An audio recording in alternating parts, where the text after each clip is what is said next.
Tias mau ngajarin sebuah lagu, mungkin kalian sudah pernah dengar lagunya ini. Mata Tuhan melihat apa yang kau perbuat, apa yang baik, apa yang jahat. Oleh sebab itulah jangan berbuat jahat. Tuhan melihat. Bisa ya? Gampang kan? Yuk kita semua belajar lagi. 2, 3. Mata Tuhan melihat apa yang kau perbuat, apa yang baik, apa yang jahat.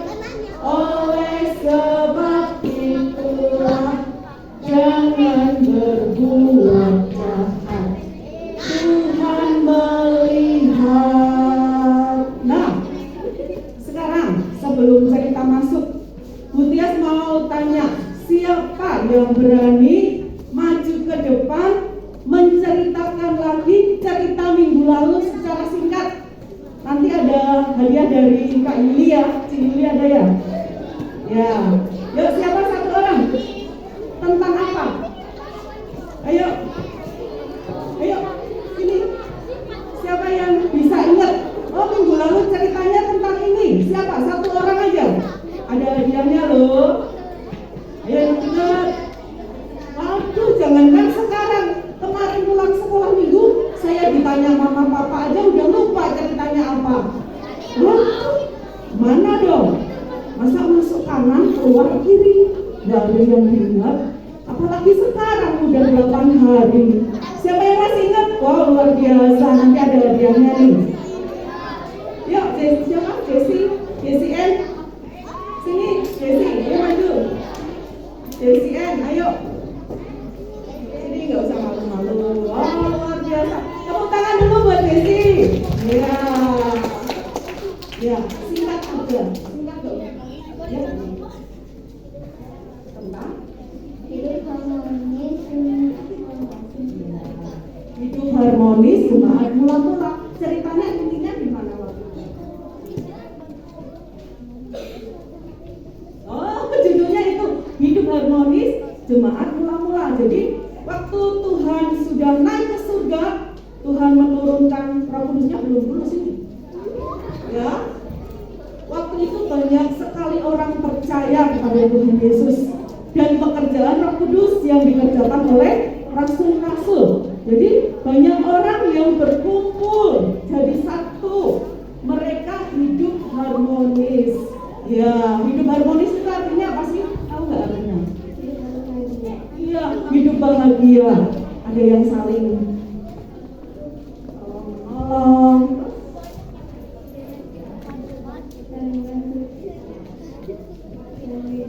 Iya, saling tolong-menolong, saling membantu dan saling berbagi. Nah, itu cerita minggu lalu. Makasih Jessie. Nanti hadiahnya dari Cik Yuli ya.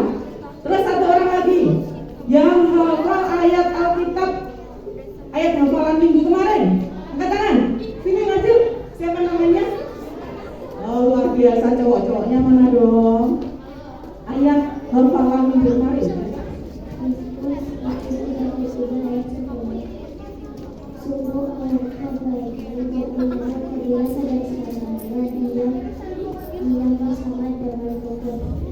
Luar biasa, betul? Ada yang bisa niruin? Coba semuanya yang bisa berdiri. Yang bisa berdiri. Kita akan sama-sama mengucapkan ayat hafalan ini bersama siapa? Aurel. Ya, dipimpin Aurel. 3. Mazmur 133 ayat 1.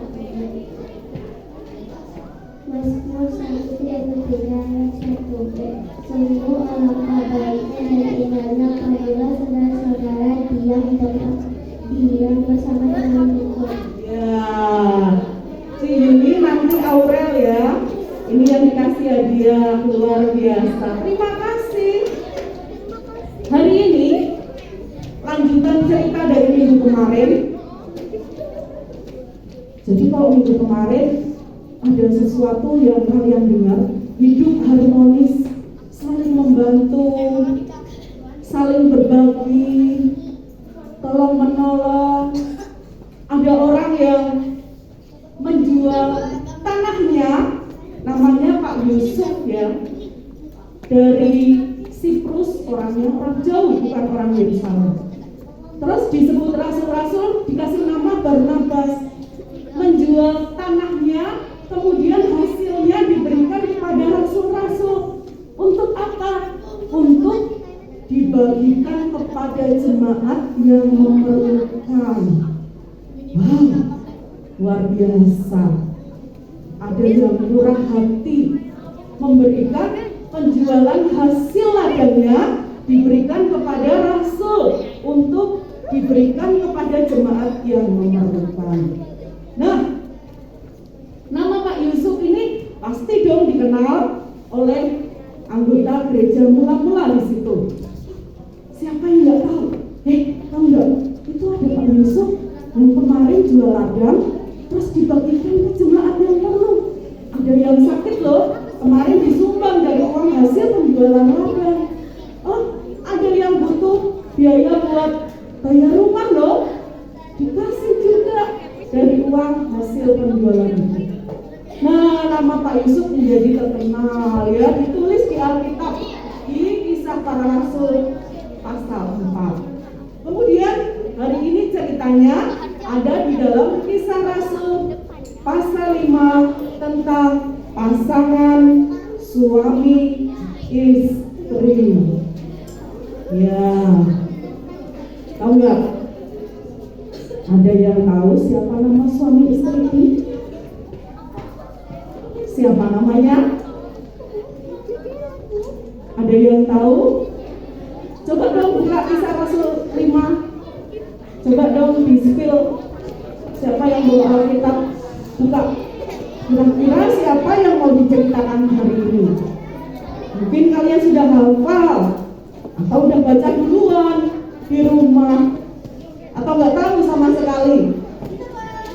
Ayo, ada yang tahu? Ayo bisa spill. Siapa maju ke depan? Namanya siapa? Nama suami istri ini siapa? Nggak ada? Ada hadiahnya loh. 5. Ayatnya cari. Coba cari di bawah. Bukan ayat pertama. Ayat siapa? Sini maju. Dimas maju. Ya. Siapa kira-kira nama suami istri ini?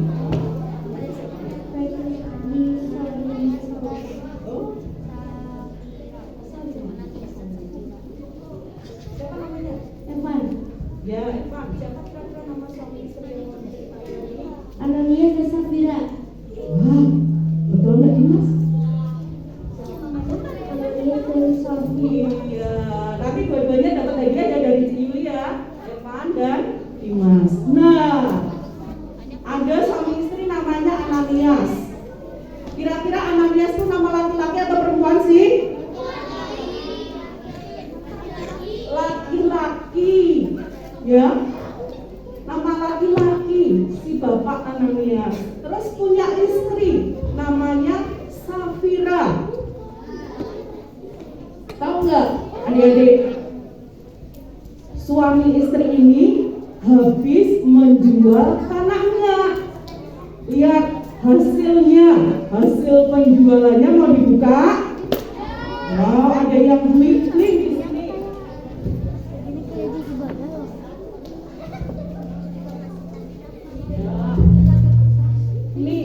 Hasil penjualan tanahnya luar biasa ya.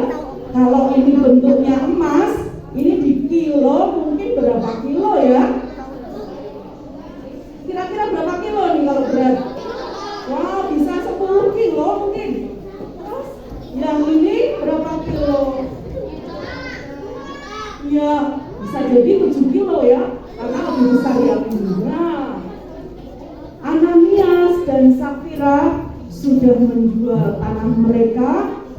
Terus tahu nggak? Mereka berdua bisik-bisik sambil duduk di rumahnya.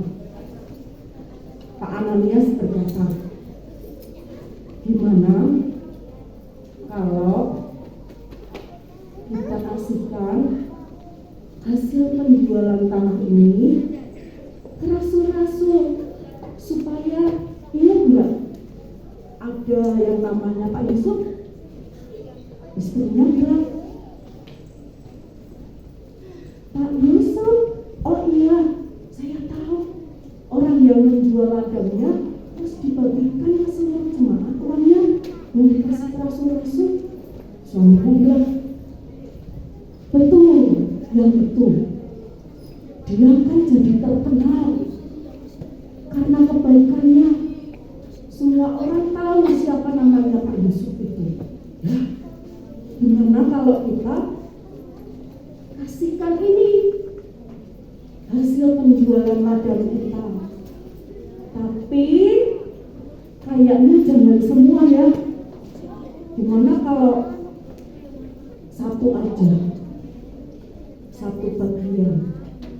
Jadi kita simpan yang satu.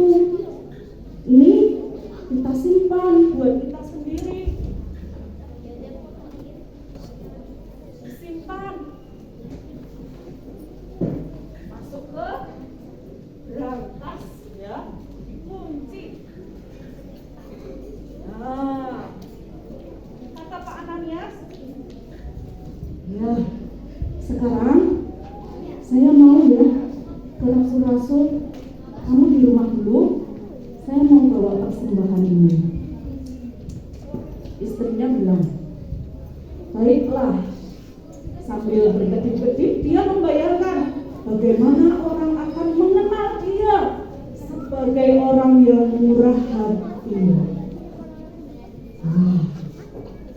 Di situ ada sesuatu yang jahat menyelinap di hati Ananias dan istrinya Safira.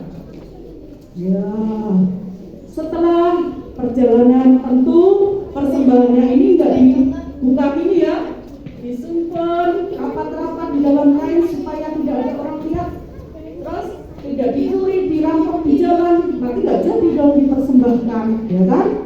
Nah, akhirnya Pak Ananias sampai di depan Rasul Petrus. Dibilang gini, aku persembahkan penjualan hasil ladangku, terimalah Rasul Petrus, gunakan ini untuk membantu banyak orang. Pak Ananias berkata seperti itu. Terus Rasul Petrus menerima persembahan itu. Apa yang terjadi? Pada saat Ananias dan Safira berunding untuk menyimpan sebagian dari apa yang dia jual tadi, Rasul Petrus tahu nggak? Ada nggak? Rasul Petrus ada di rumah Ananias. Berarti Rasul Petrus tahu nggak? Nggak tahu. Karena rencana untuk menyimpan itu sebagian yang dia punya hanya diketahui oleh suami istri itu, Ananias dan Safira saja. Luar biasa karya Roh Kudus. Karya Roh Kudus yang sebelumnya membuat Petrus, seorang nelayan yang enggak berpendidikan, bisa mengatakan, menceritakan di depan mahkamah agama tentang pekerjaan dan siapa Yesus. Roh Kudus yang membuat 3.000 orang bertobat waktu Petrus bercerita. Ternyata Roh Kudus cuma tidak berhenti di situ. Roh Kudus membuat Petrus mengerti ada satu hal yang disembunyikan oleh suami istri. Petrus bertanya dengan satu kalimat, dengan berapakah kamu jual tanahmu itu?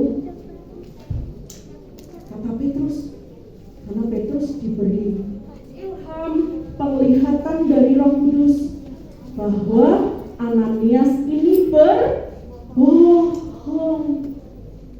Terus apa jawab Ananias? Ananias menjawab, ini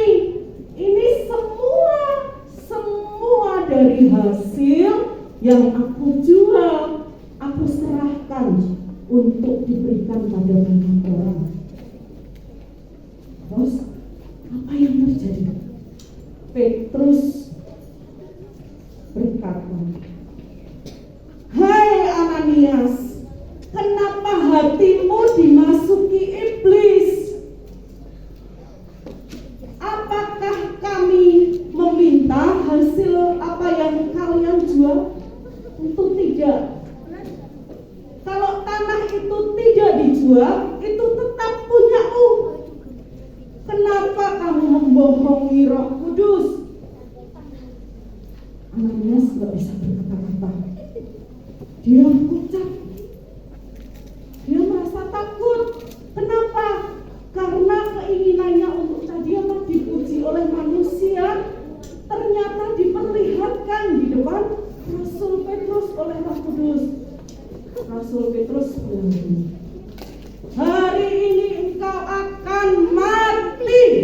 Wah, semakin kaget Ananias, pucat pasti. Dia tidak mampu mengucapkan satu kalimat pun karena firman Tuhan yang diucapkan oleh Petrus melalui pernyataan Roh Kudus itu benar-benar menempeleng dia bahwa apa yang disembunyikan manusia ternyata bisa dilihat Allah.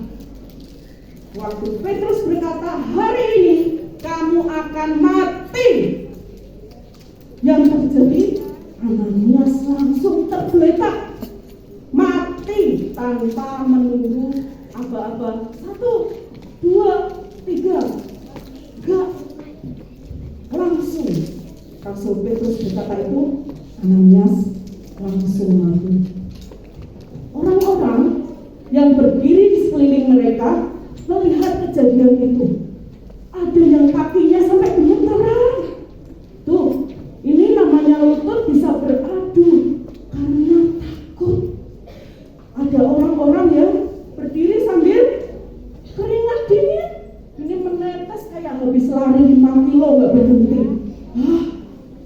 Ternyata Tuhan, Roh Kudus bisa melihat apa yang disembunyikan orang. Orang mau berbohong, dia tahu. Terus Petrus memanggil ya. Para pemuda, sini. Angkat mayat Ananias, kuburkan di luar kota. Dan para pemuda datang. Diambil mayatnya, dikafani, terus dikubur di luar kota. Waktu itu 3 jam setelah kejadian Ananias dibawa keluar, dikafani di luar kota, dikuburkan di sana. Istrinya datang. Dia udah siap-siap menerima pujian karena suaminya baru saja memberi persembahan yang gak main-main, banyak sekali. Buat apa? Buat pekerjaan Tuhan. Dan dia membayangkan orang-orang akan memanggil namanya. "Hei, Bu Safira, kamu ya, suamimu ya yang ngasih persembahan ke rasul-rasul." Ternyata kejadian yang dialami Safira 180 derajat berbeda. Kenapa? Dia tidak ditemui Rasul Petrus dan dikasih ucapan terima kasih. Rasul Petrus masih berdiri dengan hati yang penuh gentar dan hormat kepada Tuhan, menanyakan kepada istrinya. Istrinya bertanya, "Rasul Petrus, di mana suamiku Ananias? Tadi dia udah datang ya, ngasih persembahan yang kami berikan karena kami berhasil menjual tanah kami." Rasul Petrus diam aja. Dilihat Safira berdiri bersama persembahannya masih ada di situ. Terus apa yang terjadi? Rasul Petrus cuma bertanya, dengan harga seginikah tanah itu kamu jual? Si Safira nggak tahu ya, nggak tahu harus menjawab jujur atau bohong. Tapi yang dia pikirkan adalah karena ingin dipuji, karena tadi sudah janjian di rumah sama suaminya, bilang kalau ini adalah hasil penjualan seluruhnya. Makanya waktu ditanya oleh Rasul Petrus, dia dengan benar kaget. Tapi apa yang keluar dari mulutnya? Iya Rasul Petrus, ini semua dari yang kami terima dari hasil penjualan ladang yang kami punya, kata Safira. Terus apa yang dibilang Petrus? Hari ini juga engkau akan dikuburkan di sebelah suamimu karena engkau sudah berdusta, engkau sudah berbohong kepada Roh Kudus. Si anak Safira kaget ya. Hah? Maksudnya apa ini? Dia masih bingung ya. Rasul Petrus ganti. Kamu berdua sudah bersepakat melakukan sesuatu yang jahat di depan Tuhan. Roh Kudus tidak mau didustai. Langsung ketika Rasul Petrus, sekarang lihatlah para pemuda yang tadi mengangkat mayat suamimu menguburkannya di luar kota, dia akan menguburkan engkau juga saat ini. Langsung tiba-tiba Safira luar biasa ya. Jadi ini, jangan sekali-kali main-main sama Tuhan. Tuhan tuh gak senang lihat persepakatan jahat seperti yang dilakukan suami istri ini. Dia pengen mengambil sesuatu pujian yang harusnya hanya miliknya Tuhan, supaya dipuji manusia karena memberi persembahan.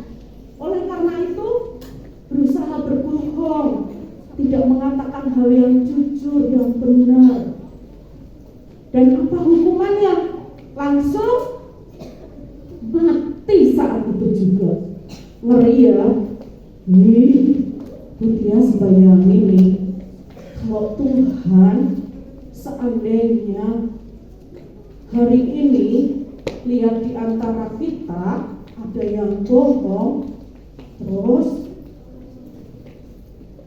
kita dibilang kamu bohong nih, omong yang benar. Terus nggak ada kesempatan lagi untuk kita minta maaf, untuk kita bilang mengakui kalau kita itu bohong. Apa yang terjadi? Kita udah nggak ada kesempatan lagi untuk bertobat. Jadi adik-adik, jangan meremehkan hal yang satu ini. Berkatalah jujur. Dalam firman Tuhan disebutkan, kalau iya katakan ya, kalau tidak katakan tidak. Nggak boleh. Misalnya kamu dikasih tahu, nanti cerita saya dikasih tempe. Itu.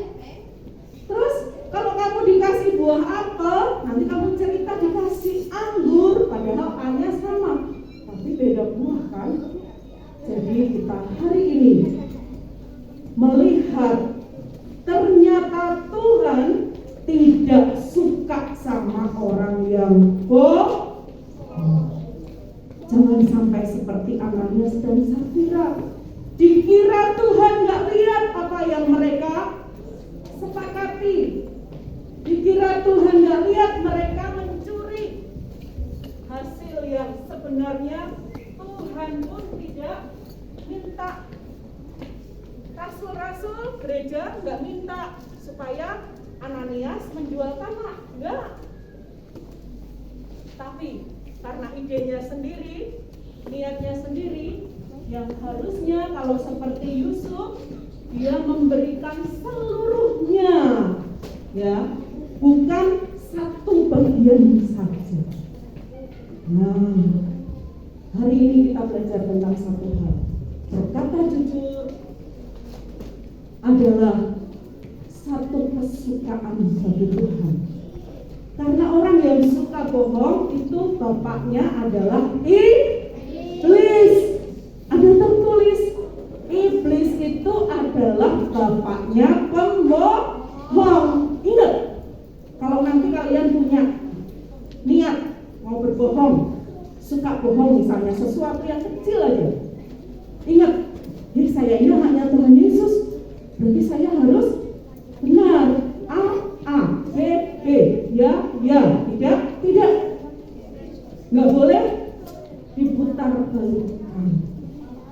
Ya, sekarang Tias pengen ngajak kalian semuanya berdoa, lipat tangan, tutup mata. Ya, kita kadang-kadang merasa berbohong itu hal yang kecil lah, wajar dilakukan oleh anak-anak. Kalau misalnya dikasih mama makan sayur, dia bohong, udah kenyang mah, padahal perutnya udah lapar, roncongan, tapi lihat dia makan sayur nggak mau.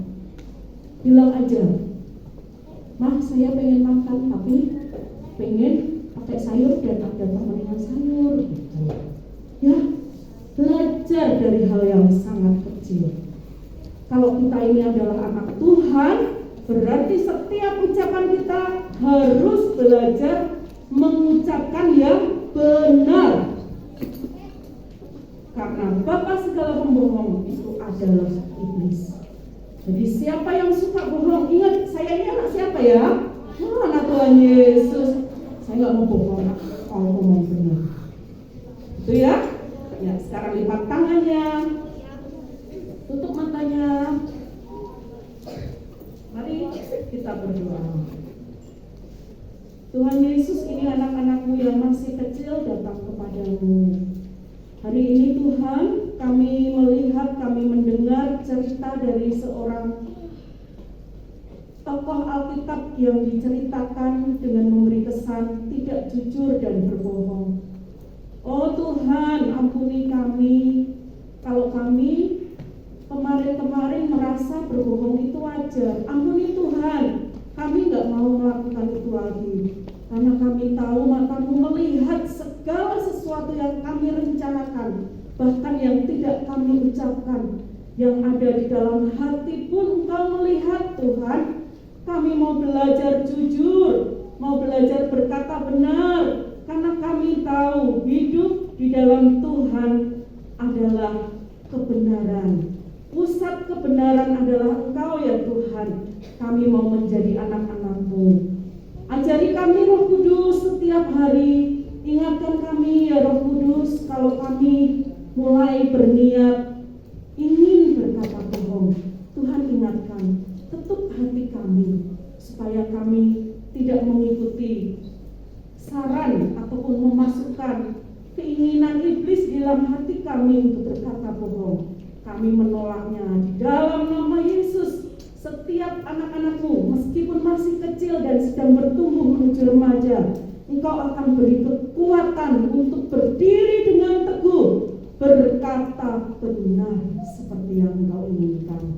Terima kasih Tuhan untuk firman hari ini, dan jadikan kami untuk mengerti, untuk menjadi pelaku firman. Meskipun kami tahu ini susah Tuhan, tapi kami percaya Roh Kudus-Mu akan memampukan kami, menolong kami setiap hari. Terima kasih ya Bapa, terima kasih Yesus, terima kasih Roh Kudus untuk firman-Mu hari ini. Amin.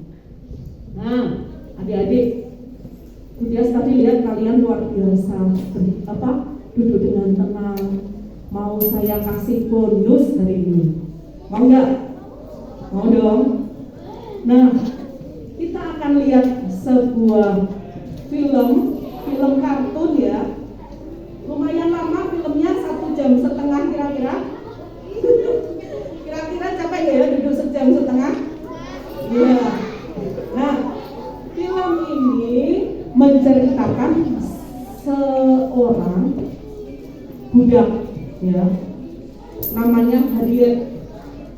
Ya.